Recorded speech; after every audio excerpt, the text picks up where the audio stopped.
Hi students, I hope you guys are preparing well for your examination. आज मैं मोहित शर्मा अनुराग ठाकुर के कहने पर प्रीवियस 10 ईयर्स के सारे सिंथेसिस को कवर करूंगी with all rules and important points. अब मोहित ने सजेस्ट किया था कि मैम 2 घंटे का एक वीडियो बनाइए जिसमें प्रेपोजिशंस और ट्रांसफॉर्मेशन को कवर करवा दीजिए। तो बच्चा मैं 2 घंटे का वीडियो नहीं बना सकती हूँ, अभी मेरे पास टाइम बहुत कम रहता है क्योंकि मैं खुद ही एडिट करती हूँ वीडियोस को। मेरे पास कोई पर्टिकुलर स्टूडियो भी नहीं है कि जहाँ मुझे सन्नाटा मिले, शांति मिले तो मैं फ़ौरन एक वीडियो बना दूँ, ऐसा नहीं हो पाता। इसके अलावा दिसंबर में ही मेरी शादी हुई है तो एवरीथिंग इज़ न्यू हियर, थोड़ा टाइम निकालने में प्रॉब्लम होती है अभी। अगर मैं 2 घंटे का टाइम निकालूंगी तो मुझे 4 घंटे का टाइम चाहिए बिकॉज मुझे एडिट भी करना होता है। तो आई होप आप मेरी प्रॉब्लम समझ पा रहे हो मोहित। फिर भी मैं आपको ये बता दूं बच्चा कि प्रिपोजिशंस पर मैंने ऑलरेडी एक वीडियो बनाया है जिसमें 10 ईयर्स के प्रिपोजिशंस मैंने कवर करवा दिए हैं। उस वीडियो में मैंने बताया, तो यहाँ भी मैं आपको बता रही हूँ कि 10 ईयर्स के प्रिपोजिशन सॉल्व करने के बाद भी आपको ज़रूरत पड़ेगी प्रैक्टिस की। प्रैक्टिस आप कर सकते हो, प्लेलिस्ट दी गई है प्रिपोजिशंस की, उसको आप अच्छे से एक बार वॉच ज़रूर कर लीजिएगा। बहुत इंपॉर्टेंट फ्रेजल वर्ब्स मैंने उसमें डिस्कस करी है। इसके अलावा सिंथेसिस 10 ईयर्स के मैं जो सॉल्व करने जा रही हूँ, अगर आप 10 ईयर्स के सिंथेसिस सॉल्व कर ले रहे हो तो इसके अलावा आपको सिंथेसिस पढ़ने की ज़रूरत नहीं है, ट्रस्ट में। क्योंकि सिंथेसिस में जो सेंटेंसेस आते हैं वो एक ही पैटर्न के आते हैं, गिने चुने सेंटेंसेस आते हैं, वही कंजंक्शन घुमा फिरा के आपको यूज़ करनी होती है।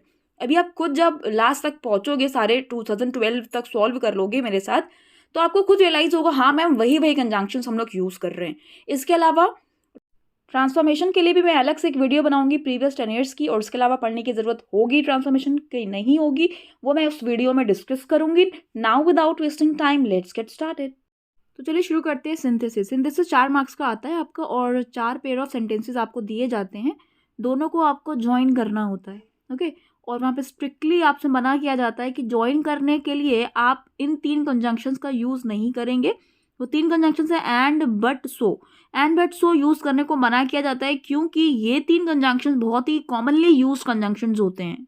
तो आपसे उम्मीद रखी जाती है कि आप एंड के जो सब्स्टिट्यूट्स होते हैं, जैसे एज वेल एज हो गया, नॉट ओनली बट ऑल्सो हो गया, बट के जो और सब्स्टिट्यूट्स होते हैं जैसे whereas, while, although, yet, ये सारी चीज़ आपको यूज़ करनी होती है। सो की जगह सिंस होता है, फॉर होता है, देयरफॉर होता है, तो ये सारे कंजंक्शंस आपको यूज़ करने होते हैं।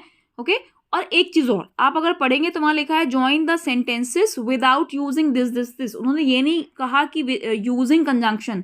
कभी कभी ऐसा होता है कि हम बिना कंजंक्शन के भी सेंटेंसेस को कंबाइन कर सकते हैं, जैसे to plus verb first form का यूज़ करके। बस यहीं पे आपको दिमाग खोलना है कि अगर आपको सेंटेंसेस कंबाइन करने को दिए जा रहे हैं तो ज़रूरी नहीं है कि आप एक कंजंक्शन ही यूज़ करो। ठीक, कभी कभी साफ साफ आपको सिर्फ डैट का इस्तेमाल करना होता है, आपको सिर्फ to plus verb first form का इस्तेमाल करना होता है, तो ये प्रैक्टिस से आ जाता है आपको। ओके, इसके लिए कोई रूल्स रेगुलेशंस नहीं होते हैं, ये आपको प्रैक्टिस करने से पता चल जाता है कि ये sentence to plus verb first form से तो कंबाइन हो जाएगा। ओके, तो मैं स्टार्ट करती हूँ 2020 के क्वेश्चन पेपर से। मैं आपको बता चुकी हूँ कि 2022 में 2 सेमेस्टर्स हुए थे, जिसमें फर्स्ट सेमेस्टर में ग्रामर पूछी गई थी, ऑनलाइन था एग्जाम, अवेलेबल नहीं है उसका पेपर। और इसके अलावा 2021 में पेपर हुए नहीं थे, कोरोना टाइम था, तो सीधे मैं 2020 का सिंथेसिस के क्वेश्चन उठाती हूँ।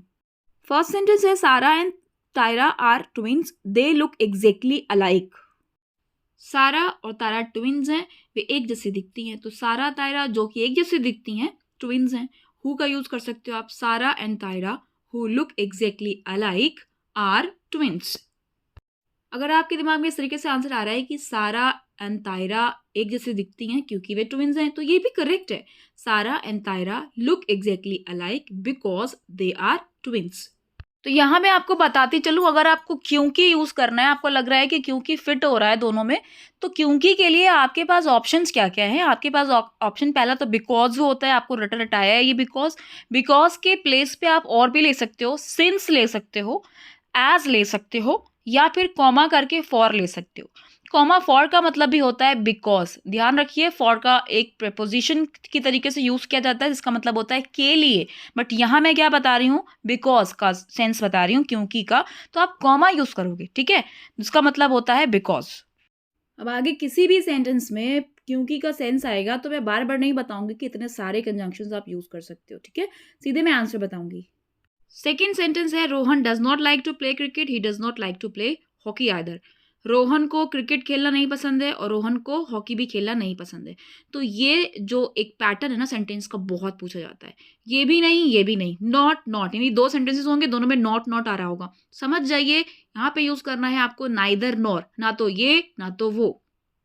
तो आंसर हो जाएगा आपका Rohan likes to play neither cricket nor hockey.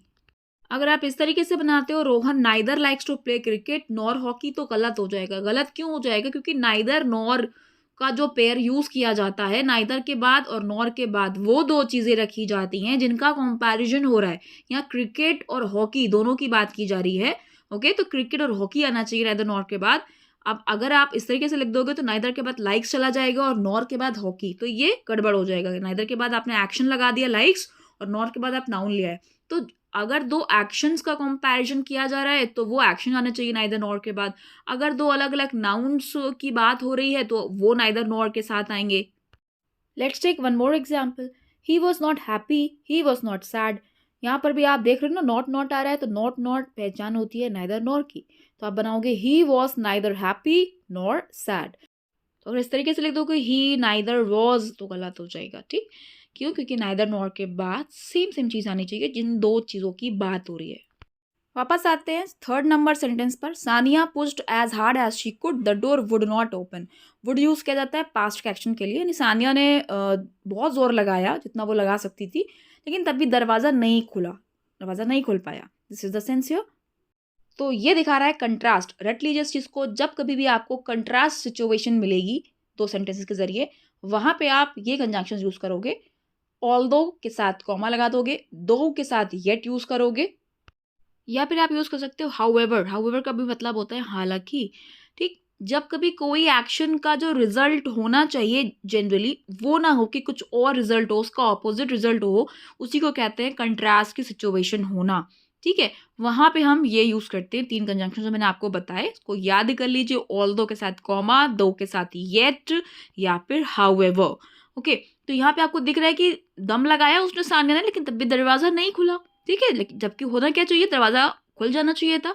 इसी तरीके के सेंटेंसेस आपको मिलेंगे, जरूर आता है कंट्रास्ट का एक। ठीक है, उसने बहुत मेहनत करी, वो फेल हो गया, तो मेहनत करने पे तो इंसान पास हो जाता है। ठीक है, नहीं हो पा रहा है तो ये कंट्रास्ट सिचुएशन कहलाती है। एक और सेंटेंस जो बहुत पूछा जाता है, वो बहुत तेज दौड़ा तभी उसकी ट्रेन छूट गई। तो ये जो सेंटेंसेस होते हैं कंट्रास्ट वाले होते हैं, इसमें आपको यही कंजंक्शंस यूज करने हैं। तो इस तरीके से बनाएंगे आप। Although Sania pushed as hard as she could, comma, the door would not open. या अगर आप दो से बनाना चाहते हो, though Sania pushed as hard as she could, yet the door would not open.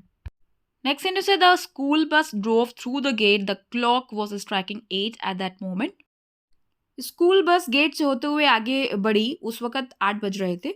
ये सेंटेंस है, कोई कंट्रास्ट नहीं है, कोई नाइदर नॉर नहीं है, सिंपल सी है कि जब ऐसा हुआ तब 8 बज रहे थे। तो आप ऐसे सेंटेंसेस में व्हेन का यूज़ करोगे। कभी कभी आपको सिंपल व्हेन का ही यूज़ करने को दिया जाएगा, कोई और वहाँ पे कंजंक्शन सुटेबल ही नहीं होगा।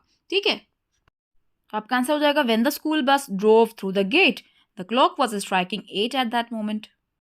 2019 का पहला सेंटेंस है he was very ill, he did not take any medicine. बीमार थी, मेडिसिन नहीं ली। देख रहे हो आप कंट्रास्ट, बीमार होने पर मेडिसिन तो ली जाती है ना, तो ये कंट्रास्ट है। कंट्रास्ट में मैंने आपको पीछे बताया था तीन कंजंक्शंस यूज होते हैं, आप वो भी यूज कर सकते हो। Although he was very ill, comma, he did not take any medicine, though से और येट से यूज कर सकते हो।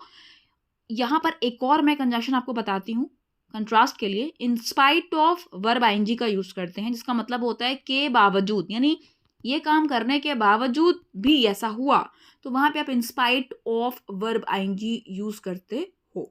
तो यहाँ पे हम बनाएंगे इंस्पाइट ऑफ वर्ब आईएनजी से, in spite of being very ill he did not take any medicine, यानी बीमार होने के बावजूद उसने मेडिसिन नहीं ली।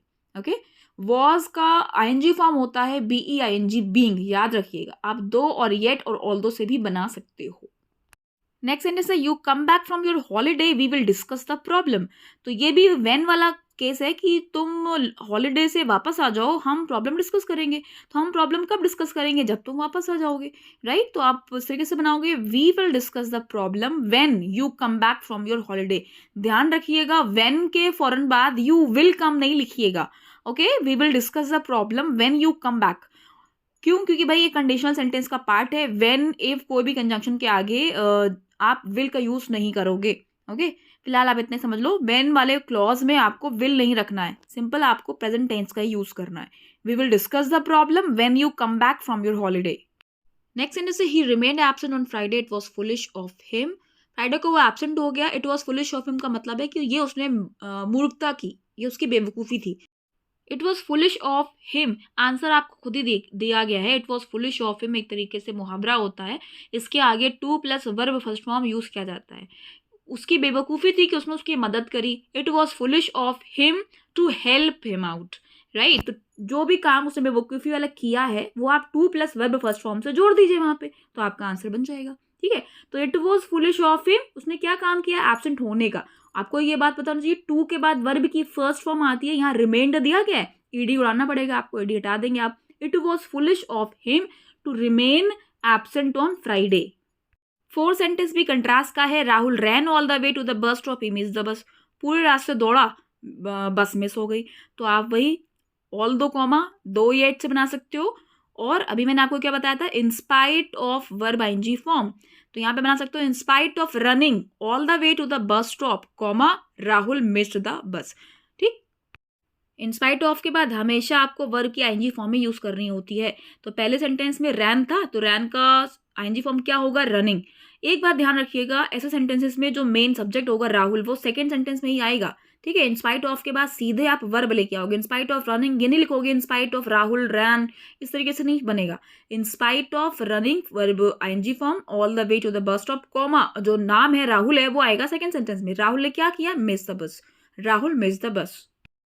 2018 का फर्स्ट सेंटेंस है, they have to go to bed early every night, they are allowed to stay up late on Saturdays. तो कुछ हॉस्टल वाले बच्चों की बात हो रही है यहाँ पे कि वो लोग जो है वो हर रात जल्दी चले जाते हैं बेड पे, यानी जल्दी सो जाते हैं, लेकिन सैटरडेज को उनको अलाउ कर दिया जाता है। स्टे अप का मतलब होता है जागते रहना, ठीक है, जागते रहते हैं वो सैटरडेज को। तो यहाँ पर भी कंट्रास्ट दिख रहा है कि बाकी 6 दिनों में तो वो जल्दी चले जाते हैं, सैटरडे को क्या होता है, देर तक जागते हैं। ठीक, तो बस आप ऑल दो यूज़ कर सकते हो, दो यूज़ कर सकते हो। अभी एक और मैंने आपको बताया था हाउएवर, हालांकि, वो भी आप यूज़ कर सकते हो। यहाँ पे मैं हाउएवर यूज़ करती हूँ, आप वो भी यूज़ कर सकते हो जो मैंने अभी बताया। They have to go to bed early every night, सिर्फ आपको कॉमा लगा देना है बीच में हाउएवर, और next sentence as it is. However they are allowed to stay up late on Saturdays. देखिए कितना ईजी है, बीच में केवल आपको हाउएवर लगाना है। ओके, दो, येट, ऑल्दो से भी आप बना सकते हो। Although they have to go to bed early every night, comma, they are allowed to stay up late on Saturdays. Next sentence है, the children were delighted. Delighted means happy. The exams had been cancelled. Children खुश थे, exam cancel हो गए थे। हर कोई खुश हो जाएगा भाई, एग्जाम अगर कैंसिल हो जाए। तो यहाँ पर आपको साफ साफ दिख रहा है, रीजन बताया जा रहा है बच्चे क्यों खुश थे, क्योंकि एग्जाम्स कैंसिल हो गए थे। तो क्योंकि वाला सेंस आ रहा है, तो बिकॉज लगा दो, फॉर लगा दो, सिंस लगा दो, एज लगा दो, जो मर्जी हो वो लगा दो। ओके, सबसे स्टैंडर्ड होता है सिंस, ठीक है, तो आप सिंस ज़्यादा यूज़ किया करो। The children were delighted since the exams had been cancelled. Next sentence है, we are not allowed to play in the sun, we are not allowed to play in the rain. तो यहाँ पे भी आप देख रहे हो नॉट नॉट आया है, नॉट नॉट आता है तो फिर हम वहाँ पे यूज़ करते हैं नाइदर नॉर। और नाइदर नॉर जब आप यूज़ करते हो तो सेंटेंस को आपको पॉजिटिव बनाना पड़ेगा, ठीक है। तो यहाँ नॉट अलाउड है तो आप लिखोगे allowed. We are allowed to play neither in the sun nor in the rain. तो देखो दो चीज़ किसका कंपेयर हो रहा है, in the sun, in the rain, तो यही नाइदर नॉर के बाद आना चाहिए। पीछे मैंने आपको यही सिखाया था, we are allowed to play neither in the sun nor in the rain. अगर आप नॉट अलाउड को नहीं बदलना चाहते हो, नॉट अलाउड लिखे रहना चाहते हो, तो फिर आप नाइदर नॉर की जगह आइदर और यूज कर सकते हो। We are not allowed to play either in the sun or in the rain. Next sentence है, this is the place the dog was rescued from the cruel owner. तो यहाँ पर आप देख सकते हो कोई कंट्रास्ट की बात नहीं हो रही है, केवल एक जगह बताई जा रही है। तो जब जहाँ भी आपको जगह का सेंस आएगा तो आप जहाँ का यूज़ करोगे वेयर, ये वही जगह है जहाँ पर ऐसा हुआ था, ठीक है। तो आपको सीधे वेयर लगा देना है। This is the place where the dog was rescued from its cruel owner, केवल हमने वेयर लगाया है बीच में, दोनों सेंटेंसेस एज इट इज़ हैं। बस ये ध्यान रखना कि बीच में तो दा है, दा का जो टी आएगा वो स्मॉल हो जाएगा क्योंकि अब आप बीच में कंजंक्शन वेयर यूज़ कर रहे हो, ठीक है। जब मैं नोटबुक चेक करती थी बहुत से गधे बच्चे ऐसे होते थे, दो सेंटेंसेस को वो कंबाइन तो कर देते थे लेकिन तब भी उनका फुल स्टॉप नहीं हटता था, ठीक है। तो ऐसी बेवकूफ़ी मत करिएगा आप, ठीक है। बहुत तेज़ गुस्सा आता है टीचर को जब वो देखता है कि दो सेंटेंसेस को कंबाइन करने के बाद भी बीच में फुल स्टॉप लगा है। यार फुल स्टॉप हटाना है आपको, तभी तो ज्वाइन करने को बोला जा रहा है, दोनों सेंटेंस को एक बना देना है, ओके। तो फुल स्टॉप मत लगाइएगा और कंबाइन करने वक्त जो सेकंड सेंटेंस आपको एज इट इज ले रहे हो उसका फर्स्ट लेटर स्मॉल कर दीजिएगा। 2017 का फर्स्ट सेंटेंस है, this is the hospital I was born here. Again आपको जगह बताई गई है, ये वही हॉस्पिटल है जहाँ मैं पैदा हुआ था, तो this is the hospital where I was born. अब ये ध्यान रखना भाई, हियर मत लिख देना। हियर अभी इसलिए लिखा था क्योंकि दो अलग अलग सेंटेंसेस हैं। अब आप ये कह रहे हो ये वही हॉस्पिटल है जहाँ मैं पैदा हुआ था, तो जहाँ तो एक ही बार आएगा ना, ये थोड़ा ना बोलोगे जहाँ मैं यहाँ पैदा हुआ था। तो वेयर हियर एक साथ नहीं आएगा, कुछ बच्चे यही करते हैं, वेयर तो लगा रहे हैं और हियर उनका गायब नहीं होता है। भाई हियर को आपको हटाना पड़ेगा, तभी तो आप वेयर लेके आ रहे हो। इसको देख कर ही आपको ये एहसास हुआ कि जगह की बात हो रही है, okay. Here refers to hospital, that's why we will make like this is the hospital where I was born. Next sentence है, the children have been sick for a week they were unable to go to school. आपको reason दिया जा रहा है, cause बताया जा रहा है कि चिल्ड्रन स्कूल नहीं गए क्योंकि वो बीमार थे। तो आप बिकॉज यूज़ करो, फॉर यूज़ करो, आप देयर फॉर यूज़ कर सकते हो, सिंस यूज़ कर सकते हो, ओके। अब आपको ये ध्यान रखना है कि जब आप सेंटेंस स्टार्ट करोगे तो पहले आप ये बताओगे ना कि वो स्कूल नहीं गए, तो वहाँ पे आप द चिल्ड्रन यूज़ करोगे। अब ऐसा नहीं बना दोगे they were unable to go to school, no, the children were unable to go to school because they have been sick for a week or since they have been sick for a week. Yeah, comma for they have been sick for a week. Sentence number third. Mrs. Kumar has been a teacher for 30 years. She will now retire.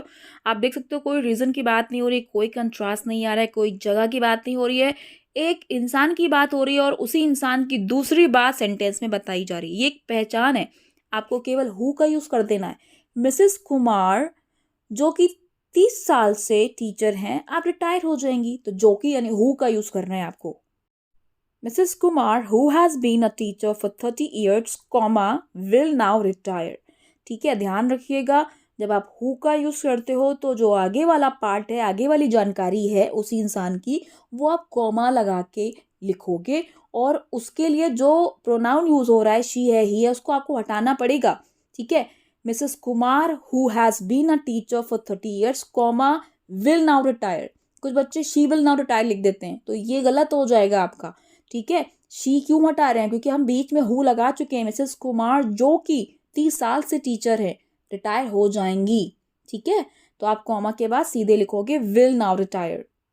Next sentence है, we have had to respect for nature, now we are suffering from the effects of global warming. हमें nature को respect करना चाहिए था, हमारी जिम्मेदारी थी, इसी वजह से आज हम ग्लोबल वार्मिंग से सफ़र कर रहे हैं। ओके, ये आपका सेंस आ रहा है।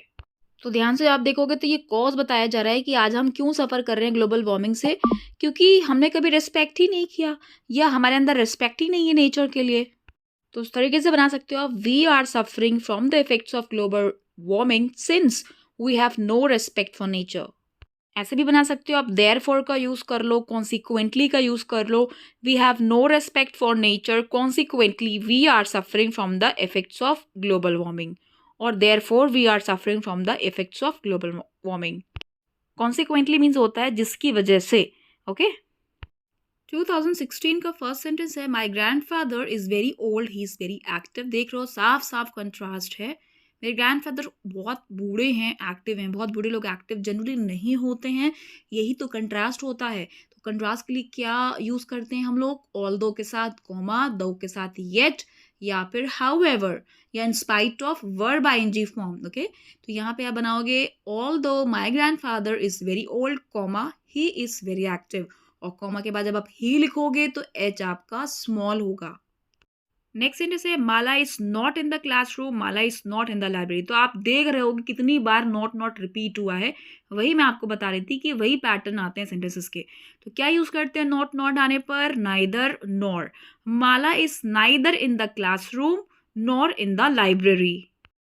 Sentence number third, she was so excited about her performance she could not sleep at night.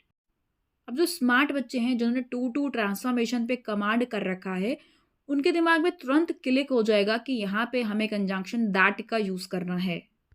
अब उन स्मार्ट बच्चों को ये पता होगा कि जब कभी भी सो एडजेक्टिव के साथ कैन नॉट या कुड नॉट आता है, तो वो पेयर होता है टू टू का या सो दैट का।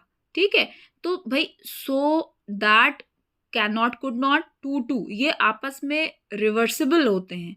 टू टू को चेंज करके हम so adjective can not could not का यूज करते हैं। For example she is too weak to walk, तो हम इसका बनाते हैं she is so weak that she can not walk. I hope आपको याद आ गया होगा, टू टू ट्रांसफॉर्मेशन तो क्लास 9th से आप करते आ रहे हो। तो यहाँ देखिए ना, she was so excited about her performance she could not sleep, तो सो एक्साइटेड कुड नॉट, तो ये पेयर बना ना, तो क्या करेंगे आप, दैट का यूज करेंगे। She was so excited about her performance that she could not sleep at night, और आप इस तरीके से बना सकते हो she was too excited about her performance to sleep at night. अब जिन बच्चों को टू टू ट्रांसफॉर्मेशन से डर लगता है और स्किप करते हैं वो, तो मैं आपको बता दूं 10 मिनट का वीडियो मैंने बनाया है, बहुत अच्छे से मैंने एक एक टाइप बताया है टू टू ट्रांसफॉर्मेशन का, उसको ज़रूर देख लीजिएगा। Next sentence is Mumbai is densely populated, it is one of the major cities in the country. देखिए मुंबई की बात बताई गई पहले सेंटेंस में और उसी की दूसरी बात बता दी गई दूसरे सेंटेंस में। जब ऐसा होता है एक इंसान के बारे में सिर्फ बातें बताई जा रही हैं, पहले सेंटेंस में कोई और बात बताई जा रही है, दूसरे सेंटेंस में उसके बारे में कुछ और बोला जा रहा है, तो बस आपको वहाँ पे WH कंजंक्शन यूज़ करने होते हैं। हु है, व्हाट है, विच है, इस तरीके से। तो यहाँ पे मुंबई है तो आप उसके लिए विच का यूज़ करोगे। Mumbai, which is one of the major cities in the country, comma is densely populated। और ऐसा यूज करने के लिए जो मेन बात बताई जा रही है उसको आप लास्ट में करोगे कॉमा के बाद, और जो दूसरी बात बताई जा रही है जो कम इंपॉर्टेंट बात है उसको आप जोड़ोगे विच से। Mumbai which is one of the major cities in the country, comma is densely populated. अगर आप विच का यूज नहीं कर रहे हो तो आप सीधे भी कंबाइन कर सकते हो, मुंबई के बाद कॉमा लगा दो, Mumbai one of the major cities in the country, comma is densely populated. ये भी एक तरीका होता है, जब हमें एक ही इंसान के बारे में, एक ही चीज़ के बारे में दो अलग अलग इन्फॉर्मेशन दे रहे होते हैं, तो आप वो चीज़ लिखिए जिसके बारे में आप इन्फॉर्मेशन दे रहे हैं, कॉमा लगाइए। ओके, कॉमा के बाद पहली इन्फॉर्मेशन, दूसरे कॉमा के बाद दूसरी information. Mumbai comma one of the major cities in the country, comma is densely populated. 2015 का फर्स्ट सेंटेंस है he has learned cycle, he has yet to learn to swim. उसने साइकिल चलाना सीख लिया है और अभी उसको स्विम करना सीखना है, राइट, यानी स्विम सीखना अभी बाकी है उसके लिए। तो यहाँ पे आप यूज़ कर सकते हो या तो ऑल्दो का कॉमा के साथ, या फिर आप यूज़ कर सकते हो हाउ एवर, हालांकि। दोनों का मीनिंग होता है हालांकि। हाउ एवर को हमेशा सेंटेंस के बीच में यूज़ किया जाता है और ऑल्दो सेंटेंस के पहले आता है। सेंटेंस के बीच में भी ऑल्दो का यूज़ आप कर सकते हो। तो आप इस तरीके के आंसर लिख सकते हो, although he has learn cycle, comma he has yet to learn to swim. या फिर आप लिख सकते हो he has learn cycle, however he has yet to learn to swim. और याद रखिएगा हाउएवर से पहले आपको कॉमा का यूज करना होता है। Next sentence is the child helped her mother to make breakfast, she washed the tomatoes. तो बच्चे ने मम्मा की मदद करी ब्रेकफास्ट बनाने में, क्या किया, टमाटोज धोए। तो the child held her mother to make breakfast by washing the tomatoes. तो यहाँ पे आपको B Y by verb ING का यूज़ करना है कि पहला सेंटेंस एज इट इज लिखा आपने, वो काम कैसे हुआ, ये चीज़ करके। तो ये चीज़ करके के लिए आप यूज़ करोगे by verb ING. The child helped her mother to make breakfast by washing the tomatoes. Next sentence है they bought a new car, they can travel long distances. Okay, so they bought a new car to travel long distances. तो बहुत सारे sentences to plus verb first form से combine होते हैं। एक sentence में दूसरे सेंटेंस का अगर एम दिया जा रहा है, कार क्यों खरीदी, लॉन्ग डिस्टेंस तय करने के लिए, so they bought a new car to travel long distances, करने के लिए, कि इंग्लिश होती है to plus verb first form. Next sentence है Sunita opened her purse, she found the money missing. जब सुनीता ने पर्स खोला तो उसको क्या मिला, तो ये सेंटेंस क्या है आपका, व्हेन वाला है, व्हेन वाली सिचुएशन दी गई है, यानी दूसरा एक्शन कब हुआ, जब पहला एक्शन हुआ। तो when Sunita open her purse, comma she found the money missing. याद रखिएगा कॉमा आना कंपल्सरी है। 2014 का फर्स्ट सेंटेंस है, ही is good at gymnastics, his hand writing must improve. बिल्कुल वैसी सेंटेंस है जो पीछे 2015 में देखा था। उसे साइकिल करना आ गया है लेकिन अभी स्विम करना बाकी है। तो वैसे यहाँ पर है कि जिमनास्टिक्स में तो वो अच्छा है लेकिन उसकी हेडिंग इंप्रूव होना चाहिए। तो यहाँ पे भी हम क्या यूज़ करेंगे, ऑल्दो का या फिर हाउएवर का। Although he is good at gymnastics comma his hand writing must improve, या फिर he is good at gymnastics comma however his hand writing must improve. Next sentence is her grandfather gifted her a paint box, he knew she was good at art. बहुत simple है, क्योंकि का sense आ रहा है, उसके grandfather ने उसे paint box इसलिए गिफ्ट किया क्योंकि वो आर्ट में अच्छी थी। तो her grandfather gifted her a paint box because he knew she was good at art. Because के प्लेस पे आप क्योंकि के और सब्स्टिट्यूट्स भी यूज कर सकते हो। Next sentence is Ravi fractured his arm, he insisted on playing the match. Fracture था आर्म में, तब भी उसने इंसिस्ट किया खेलने को। साफ दिख रहा है कंट्रास्ट सिचुएशन है। तो आप बस कंट्रास्ट का कोई भी कंजंक्शन यूज कर सकते हैं। तो मैं यहाँ यूज कर रही हूँ दो येट का, though Ravi fractured his arm comma yet he insisted on playing the match. Next sentence भी कंट्रास्ट का है, Mona has been ill for a month, she stood first in the examination. Although Mona has been ill for a month comma she stood first, या फिर आप दो yet का use कर सकते हो। या फिर चौथा कंजंक्शन मैंने आपको बताया in spite of verb ING, आप ऐसे भी बना सकते हो, Mona stood first in the examination in spite of being ill for a month. 2013 का फर्स्ट सेंटेंस है, We had better get ready now, we may not have time to reach the airport. Had better एक model होता है should की तरह। जैसे should means क्या होता है, चाहिए, must मतलब ज़रूर करना चाहिए। वैसे ही had better होता है जब हम किसी से ये बोलना चाहते हैं बेहतर होगा कि हम ऐसा करें। तो यहाँ पे सेंटेंस का सेंस यही आ रहा है कि बेहतर होगा कि हम अब तैयार हो जाएं, हमें तैयार हो जाना चाहिए, नहीं तो हमारे पास एयरपोर्ट पहुँचने का टाइम ही नहीं रहेगा। ओके, तो यहाँ पे नहीं तो का सेंस आ रहा है, अदरवाइज का सेंस आ रहा है। तो अदरवाइज की जगह पे आप एल्स भी यूज़ कर सकते हो या फिर और एल्स भी यूज़ कर सकते हो। ठीक है, और एल्स या अदरवाइज या केवल एल्स भी आप यूज़ कर सकते हो। तो we had better get ready now else we may not have time to reach the airport. बहुत ईजी है, बीच में केवल एल्स लगाना है और जो वी लिखोगे आप उसका डब्ल्यू स्मॉल कर देना, या फिर अदरवाइज यूज़ करोगे तो भी डब्ल्यू स्मॉल कर देना। सेकेंड सेंटेंस है, mister Liu has been sick, he has been so since he came back from Japan. कितना ईजी सेंटेंस है अगर ध्यान से पढ़ो। Mister Liu has been sick, he has been so, has been so, has been sick. तो एक line को repeat किया गया है, आगे लिखा गया है since he came back from Japan. तो बस आपको ही हैज़ बीन गायब कर देना है। Mister Liu has been sick since he came back from Japan. Mr Liu तब से बीमार हैं जब से वो जापान से लौटे हैं। Understanding? Next sentence is the debating teams were very happy, both were declared joint champions. तो यहाँ पे साफ साफ कॉज दिख रहा है, रीज़न दिख रहा है क्यों खुश थी, क्योंकि उनको चैम्पियन डिक्लेयर किया गया था। तो आप इस तरीके से लिखोगे, बोथ किसको रेफर कर रहा है, डिबेटिंग टीम्स को। तो बोथ के आगे आप द डिबेटिंग टीम्स लगाएंगे। Both the debating teams were very happy as या फिर सिंस या because they were declared joint champions. Next sentence है, he escaped from the prison, he looked for a place where he could hide. तो ये भी एक pattern है, बहुत ध्यान से समझना। एक काम खत्म होने के बाद जब दूसरा काम होता है तो वहाँ पे हम हैविंग थर्ड फॉर्म का यूज़ करते हैं। तो भाई उसने जगह कब ढूंढी, जब वो प्रिजन से बाहर निकल आया। ठीक है, तो हैविंग थर्ड फॉर्म का एक क्लॉज यूज़ करते हैं, कॉमा लगा के नेक्स्ट क्लॉज यूज़ करते हैं। Having escaped from the prison comma he looked for a place where he could hide. आप इसको ऐसे भी बना सकते हो, after escaping from the prison comma he looked for a place where he could hide. अगर आपको हैविंग थर्ड फॉर्म बाउंस हो रहा है कोई बात नहीं, आप आफ्टर एस्केपिंग यूज कर सकते हो। After escaping from the prison comma he looked for a place where he could hide. 2012 का पहला सेंटेंस है, he lived in the city for many years, he could not find his way about. तो यहाँ पे साफ आपको situation दिख रही है कंट्रास्ट की, तो आप यूज करोगे ऑल्दो का। Although he lived in the city for many years comma he could not find his way about. Next sentence है, she complained that her brother did not know anything, her brother claimed he knew everything. यहाँ पे एक बात दूसरी बात को काट रही है।